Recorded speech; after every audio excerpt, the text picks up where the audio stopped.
Hello students, नित्यम classes में आपका स्वागत है। जैसे कि हम पहली वीडियो में अपना बेसिक्स ऑफ फिजिक्स के बारे में डिस्कस कर सके हैं और उसी सीरीज में आज हम स्टार्ट करने जा रहे हैं मोशन। मोशन अर्थात गति। गति किसे कहते हैं? यदि कोई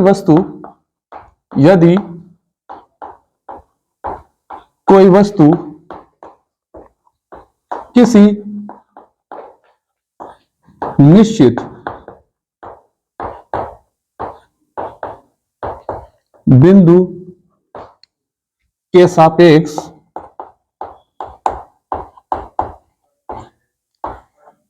अपनी स्थितियों में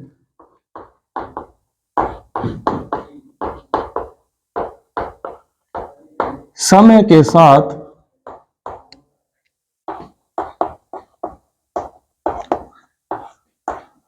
परिवर्तन करे तो वह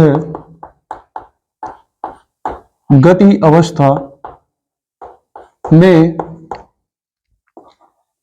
कहलाती है। अर्थात यदि कोई वस्तु किसी निश्चित बिंदु के सापेक्ष अपनी स्थितियों में समय के साथ परिवर्तन करती है तो वो गति अवस्था में कहलाती है। If a body change its position with time with respect to a fixed point, then it is called in motion. Next is rest अर्थात विराम अवस्था। यदि कोई वस्तु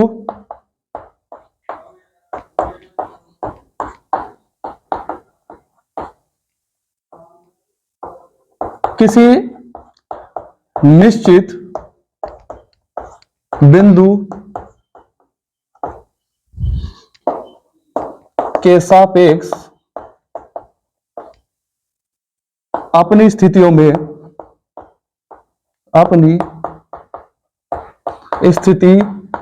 में समय के साथ परिवर्तन न करे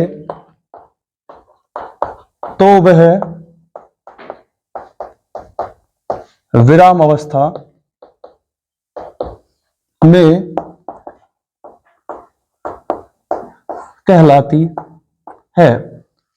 यदि कोई वस्तु किसी निश्चित बिंदु के सापेक्ष अपनी स्थितियों में समय के साथ अगर परिवर्तन ना करे तो वो विराम अवस्था में कहलाती है। If a body does not change its position with time with respect to a fixed point, then it is called in rest. अब बात करें मोशन की, तो motion on the basis of dimension, विमाओं के आधार पर देखें तो मोशन तीन प्रकार का होता है। फर्स्ट इज वन डायमेंशनल, एक विमीय।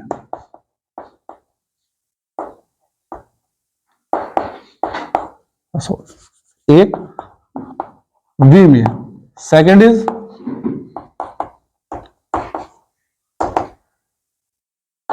टू डायमेंशनल, द्विविमीय। थर्ड इज थ्री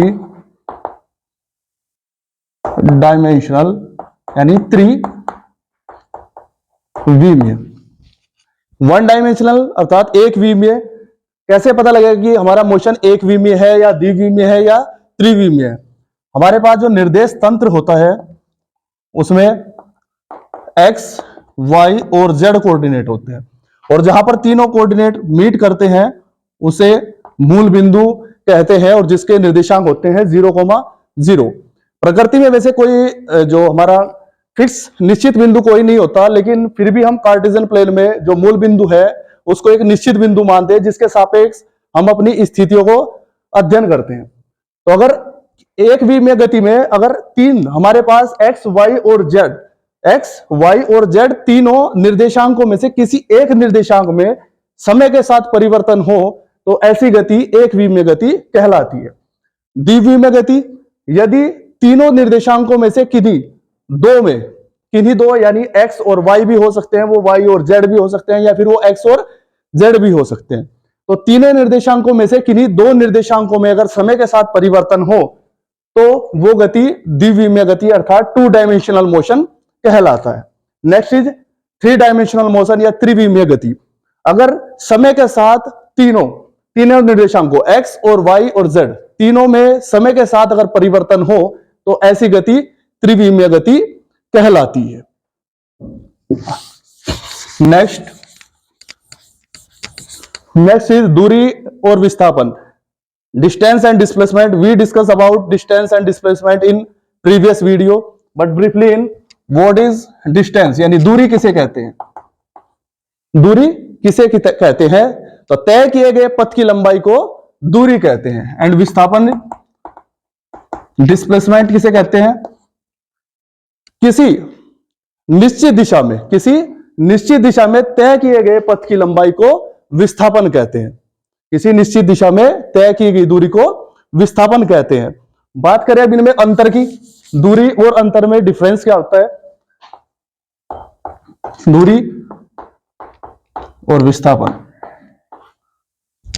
फर्स्ट तो डेफिनेशन के बारे में बात करेंगे। फर्स्ट इज डेफिनेशन, फर्स्ट यानी परिभाषा। तो दूरी की परिभाषा, किसी भी दिशा में तय की गई पथ की लंबाई को दूरी कहते हैं और किसी निश्चित दिशा में तय किए गए पथ की लंबाई को या दूरी को विस्थापन कहते हैं। सेकेंड इज यूनिट यानी मात्रक। तो दूरी का मात्रक भी मीटर होता है और विस्थापन का मात्रक भी मीटर होता है। बात करें अब राशि के आधार पर, तो दूरी एक अदिश राशि है और विस्थापन एक सदिश राशि है। दूरी कैसी राशि है, एक अदिश राशि है और विस्थापन कैसी राशि है, एक सदिश राशि है। नंबर 4, दूरी सदैव धनात्मक होती है और विस्थापन धनात्मक, ऋणात्मक तथा शून्य तीनों हो सकता है। तो बात करेंगे कि धनात्मक और ऋणात्मक और शून्य कैसे होगा। मान लीजिए अगर हम किसी भी एक पर्टिकुलर डायरेक्शन में A to B अगर हम चले, मान लीजिए 5 किलोमीटर चलते हैं और उसी डायरेक्शन में फर्दर हम 3 किलोमीटर अगर तय करते हैं, पहले हमने 5 किलोमीटर तय किया और फिर 3 किलोमीटर तय किया। अब इनको देखेंगे अगर टोटल जो विस्थापन हो गया अब हमारा A to C है वो कितना हो गया, 5 + 3 = 8 किलोमीटर। और नेक्स्ट अगर बात करें ऋणात्मक में, ऋणात्मक अगर मैं पॉइंट बी पे पहुंच जाता हूं और बी पर पहुंचने के बाद वापस अपनी डायरेक्शन अपोजिट कर लेता हूं और वापस 2 किलोमीटर चलने के बाद मैं पॉइंट सी पर आ जाता हूं। तो अगर अब मेरा फाइनल पॉइंट सी है और इनिशियल पॉइंट ए था, अब अगर मैं विस्थापन की बात करूं तो अब विस्थापन क्या है, A to C, और यहां पे हो जाएगा 5। अब दिशा के बदलने पर विस्थापन क्या हो गया हमारा, निगेटिव हो गया। अगर अपोजिट डायरेक्शन में वो मूव कर रहा है तो विस्थापन निगेटिव हो जाएगा, यानी 5 - 2 = 3 किलोमीटर। और बात करें शून्य कब होगा, मान लीजिए अगर वो अब ए पॉइंट से स्टार्ट किया था, ए पॉइंट से स्टार्ट किया और बी पर पहुंच गया है आफ्टर 5 किलोमीटर, और फिर वापस उसने अपनी दिशा को परिवर्तित किया और अपोजिट डायरेक्शन में उसने फिर 5 किलोमीटर तय करने पर वो इनिशियल पॉइंट पर ही पहुंच जाता है। अब फाइनल पॉइंट और इनिशियल पॉइंट दोनों एक ही जगह है तो विस्थापन कितना हो जाएगा, 0। अगर दूसरा एग्जांपल है वृत्तीय गति। अब वृत्तीय गति में करें बात, यहां पे अगर मान लीजिए वो पॉइंट ए से चलना स्टार्ट करता है और फाइनली एक राउंड के बाद वो वापस अपने उसी पॉइंट पर पहुंच जाता है, तो उसके द्वारा जो विस्थापन होगा वो 0 होगा। नेक्स्ट पॉइंट इज 5th, दूरी परिमाण में सदैव विस्थापन के समान या उससे अधिक होती है। और जबकि बात करें त्वरण की तो सॉरी विस्थापन की, विस्थापन परिमाण में सदैव दूरी के समान या उससे छोटा होता है। तो यहां पर हमने दूरी और विस्थापन में अंतर पढ़ा। फर्स्ट जो हमारा अंतर है, डिफरेंस है, वो क्या आता है, परिभाषा है। तो हमने बताया था कि दूरी किसे कहते हैं, तय किए गए पथ की लंबाई को दूरी कहते हैं और किसी निश्चित दिशा में तय किए गए पथ की लंबाई को विस्थापन कहते हैं। और बात करें मात्रक की तो दोनों का मात्रक मीटर होता है। और राशि के आधार पर देखें तो दूरी एक अदिश राशि है और विस्थापन एक सदिश राशि है। नेक्स्ट पॉइंट इज दूरी सदैव धनात्मक होती है और विस्थापन हमारा धनात्मक, ऋणात्मक और शून्य तीनों हो सकता है। और दूरी परिमाण में सदैव विस्थापन के समान होगी या फिर उससे अधिक होगी। जैसे कि बात करें, अगर हम एक सीधी रेखा में गति करते हैं, सीधी रेखा में गति करते हैं ए टू बी, तो यहां पर हमने 5 किलोमीटर डिस्टेंस की ट्रेवल की है, तो यहां पे हमारे तय की गई दूरी भी 5 किलोमीटर है और विस्थापन भी 5 किलोमीटर है। तो यहां पे हम कह सकते हैं कि सीधी रेखा में गति में हमारा दूरी और विस्थापन दोनों समान होते हैं। और बात करें अगर सर्कुलर मोशन में,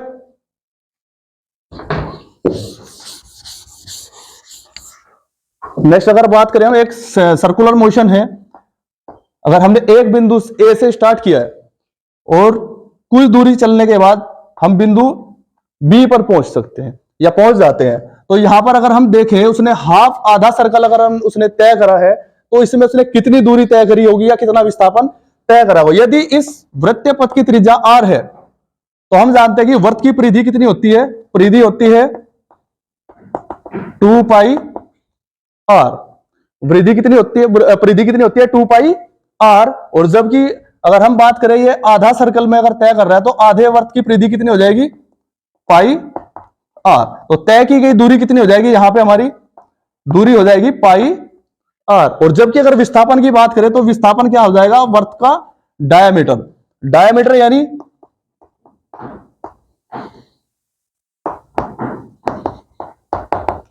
2r।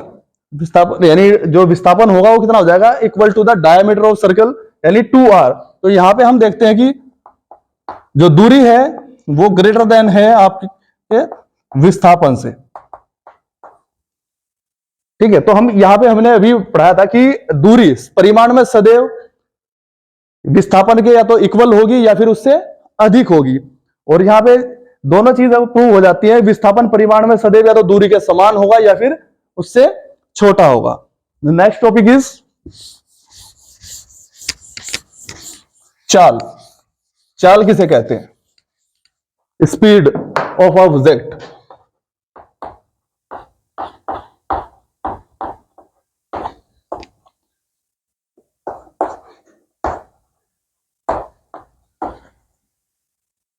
The rate change of position. The rate change of position is called speed. यदि कोई वस्तु एकांक समय में जितनी दूरी तय करती है, यदि कोई वस्तु एकांक समय में जितनी दूरी तय करती है उसे उसकी चाल कहते हैं, या फिर एकांक समय में तय की गई दूरी को चाल कहते हैं। तो यहां चाल का अगर हमारा फॉर्मूला देखें तो चाल बराबर होता है दूरी अपॉन समय, यानी speed equal to distance upon time. Speed को डिनोट करते हैं v से, डिस्टेंस को डिनोट करते हैं s से और टाइम को डिनोट करते हैं t से। अब बात करें तो मात्रक की यूनिट, तो v की यूनिट यानी हमें निकालनी है स्पीड की यूनिट, तो s यानी डिस्टेंस की यूनिट क्या होती है, unit of distance metre, and unit of time, time की जो यानी समय की जो यूनिट होती है वो होती है mks में सेकंड। तो यहां से अगर हमारा स्पीड का जो यूनिट होती है वो क्या हो जाएगी, मीटर पर सेकंड।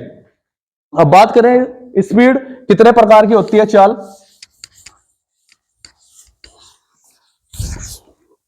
तो चाल हमारे पास चार प्रकार की होती है।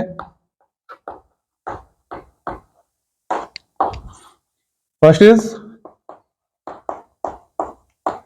एक समान चाल, यूनिफॉर्म स्पीड। नेक्स्ट इज असमान चाल, non uniform speed. Third is औसत चाल, एवरेज स्पीड। और फोर्थ इज तात्क्षणिक चाल, इंस्टेंटेनियस स्पीड। तो बात करें फर्स्ट टाइप, एक समान चाल किसे कहते हैं? यदि कोई वस्तु समान समय अंतरालों में समान दूरी तय करती है, यदि कोई वस्तु समान समय अंतराल में समान दूरी तय करती है तो वस्तु की चाल एक समान चाल कहलाती है। अर्थात if a body travels equal distance in equal intervals of time then the speed is called uniform speed. And second is असमान चाल, यदि कोई वस्तु समान समय अंतरालों में भिन्न भिन्न यानी अलग अलग दूरियां तय करे तो वस्तु की चाल असमान चाल कहलाती है। If a body travels unequal distance in equal intervals of time then the speed is called non uniform speed. बात करें यूनिफॉर्म स्पीड की, मान लीजिए अगर हम कंटिन्यूअस एक ही स्पीड पे मूव कर रहे हैं, अगर हमने मान लीजिए किसी एक शहर से दूसरे शहर तक जाना है, एक शहर ए है उससे बी तक जाना है, तो पहले घंटे में भी अगर हमने 20 किलोमीटर चली है और दूसरे घंटे में भी 20 किलोमीटर चली है और तीसरे घंटे में भी 20 किलोमीटर चली है, तो फर्स्ट आवर में भी 20 किलोमीटर, सेकंड में भी 20 और थर्ड में भी 20। तो देखेंगे सभी अंतराल में हमारी जो स्पीड रही है वो 20 किलोमीटर पर आवर यानी 20 किलोमीटर प्रति घंटा रही है। अगर नेक्स्ट में देखें तो नेक्स्ट पार्ट में भी 20 किलोमीटर चली है 1 आवर में, तो यहां पे भी स्पीड हमारी 20 किलोमीटर पर आवर है और यहां पे भी 20 किलोमीटर पर आवर है। इसका मतलब क्या है, अगर समान समय अंतराल यानी 1 1 1 और चली गई दूरियां भी समान हो यानी 20 20 और 20, तो ऐसी जो इस चाल होती है, स्पीड होती है, वो क्या कहलाती है? Uniform speed. नेक्स्ट इज असमान चाल। असमान चाल, यदि कोई वस्तु समान समय अंतरालों में भिन्न भिन्न दूरियां तय करे तो वस्तु की चाल असमान चाल कहलाती है। जैसे मान लीजिए आप एक ट्रैफिक में हो, तो ट्रैफिक में क्या कभी आप 30 की स्पीड पे जा रहे हो और कभी आप 20 की स्पीड पे जा रहे हो, तो यानी आपकी स्पीड में क्या हो, वेरिएशन हो टाइम के अकॉर्डिंग, तो वो क्या होगी आपकी असमान चाल। जैसे कि बात करें सेम एग्जांपल, अगर आपको ए टू बी पहुंचना है और आपका ट्रैफिक का एरिया है, तो आपको मान लीजिए पहले फर्स्ट आवर में आपने 30 किलोमीटर पर आवर की स्पीड से चले हैं, सेकंड में आप 20 किलोमीटर आपने कवर किया है और थर्ड में आपने 40 किया है। तो देखिए यहां पे क्या है, समान समय अंतराल यानी एक एक आवर है, लेकिन चली गई दूरियां, पहले आवर में आपने 30 किलोमीटर कवर की तो 30 किलोमीटर पर आवर आपकी स्पीड है। सेकंड यहां पे भी 1 आवर है लेकिन स्पीड आपने डिस्टेंस कितनी कवर की है, 20 किलोमीटर, तो यहां पे स्पीड आपकी 20 किलोमीटर पर आवर है और यहां पे आपकी 40 किलोमीटर पर आवर है। यानी समान समय अंतरालों में चली गई दूरियां क्या है, अलग अलग हैं। तो आपकी ऐसी जो स्पीड होगी वो क्या कहलाती है, असमान चाल यानी नॉन यूनिफॉर्म स्पीड। और बात करें औसत चाल की, अगर जब कोई वस्तु असमान चाल से चलती है तो चली गई कुल दूरी और तय करने में लगा समय, चली गई कुल दूरी और तय करने में लगे गए समय के अनुपात को औसत चाल कहते हैं। अर्थात औसत चाल एवरेज स्पीड इक्वल टू होता है total distance covered upon total time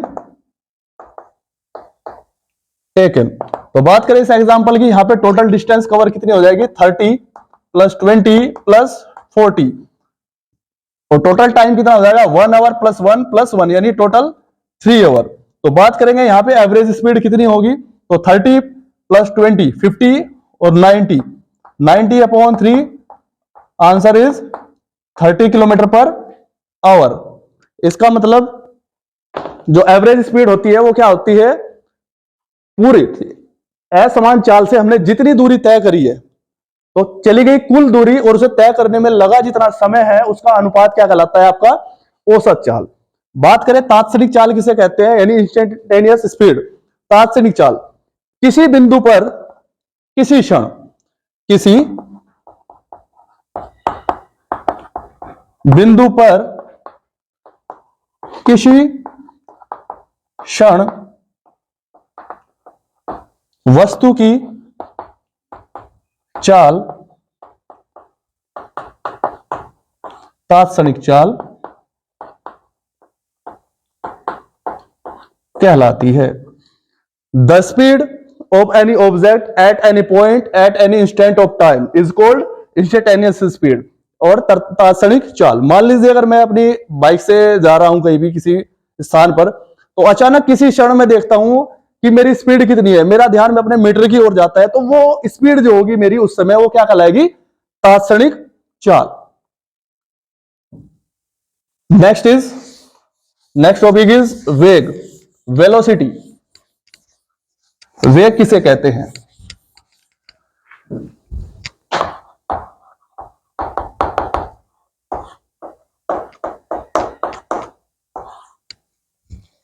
वेग विस्थापन परिवर्तन की दर को वेग कहते हैं। विस्थापन परिवर्तन की दर को वेग कहते हैं, या फिर किसी निश्चित दिशा में किसी वस्तु की चाल को, किसी निश्चित दिशा में वस्तु की चाल को वेग कहते हैं। अर्थात speed with direction is known as velocity. Speed with direction is known as velocity. और बात करें वेलोसिटी, तो वेलोसिटी भी हमारे पास 4 टाइप की होती है। फर्स्ट इज एक समान वेग, यूनिफॉर्म वेलोसिटी। नेक्स्ट इज असमान वेग, non uniform velocity. Third is औसत वेग, एवरेज वेलोसिटी। और नेक्स्ट इज तात्क्षणिक वेग,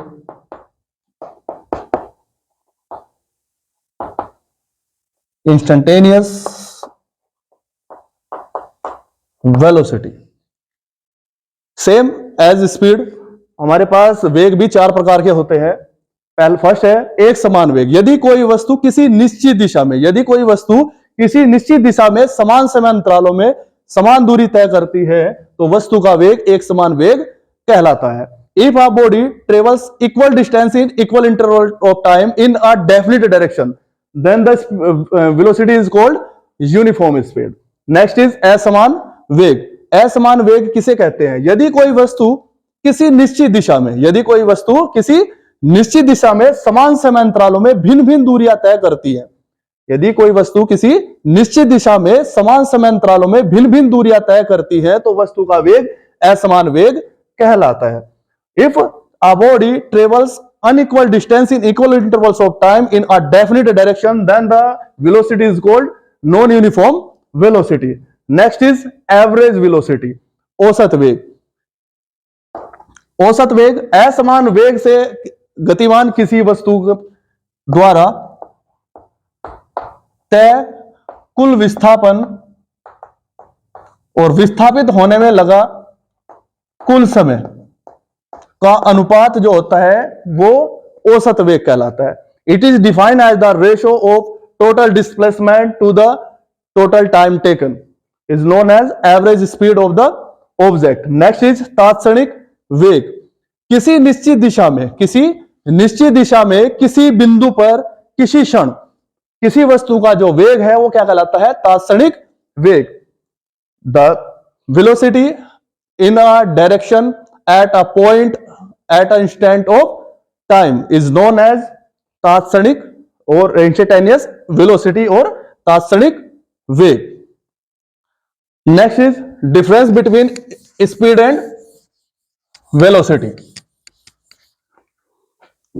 स्पीड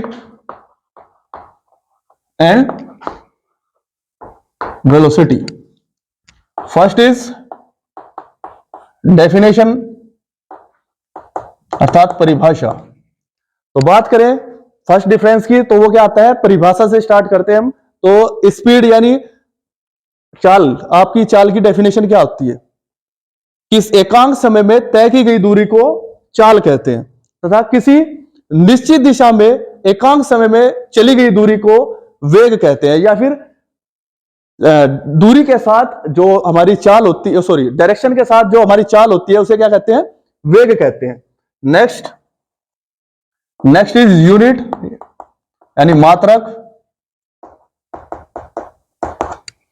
बात करें स्पीड का जो मात्रक होता है वो भी मीटर पर सेकंड होता है, और वेलोसिटी का जो मात्रक होता है वो भी मीटर पर सेकंड होता है। नेक्स्ट इज, अगर देखें ये कैसी राशि है, अब देखिए यहां पे हमारी जो दूरी है, क्योंकि जो स्पीड है यानी हमारी चाल है उसका जो फॉर्मूला होता है दूरी अपॉन समय। तो दूरी भी एक आपकी अदिश राशि है, तो यहां पे हमें जो स्पीड होगी वो भी कैसी राशि होगी, अदिश राशि होगी। और बात करें अगर वेग की, वेग होता है विस्थापन बटे समय। तो विस्थापन अगर हमारी एक सदिश राशि है तो हमारा वेग भी कैसी राशि होगी, सदिश राशि होगी। फोर्थ पॉइंट की बात करें, हमने बताया था कि जो दूरी होती है वो सदैव धनात्मक होती है, तो हम कह सकते हैं हमारी चाल भी सदैव धनात्मक होती है। और हमने बात करी थी विस्थापन की, विस्थापन हमारा धनात्मक, ऋणात्मक तथा शून्य तीनों हो सकता है। तो यहां पे हमारा वेग भी धनात्मक, ऋणात्मक और शून्य हो सकता है।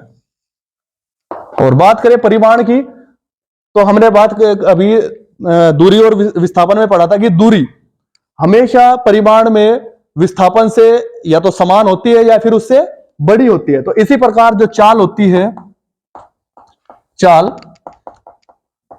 परिमाण में सदैव वेग के समान या उससे अधिक होती है। और इसी प्रकार बात करें अगर वेग की, तो वेग परिमाण में सदैव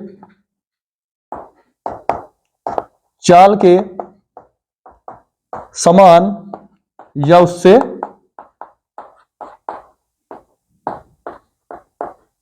कम होता है।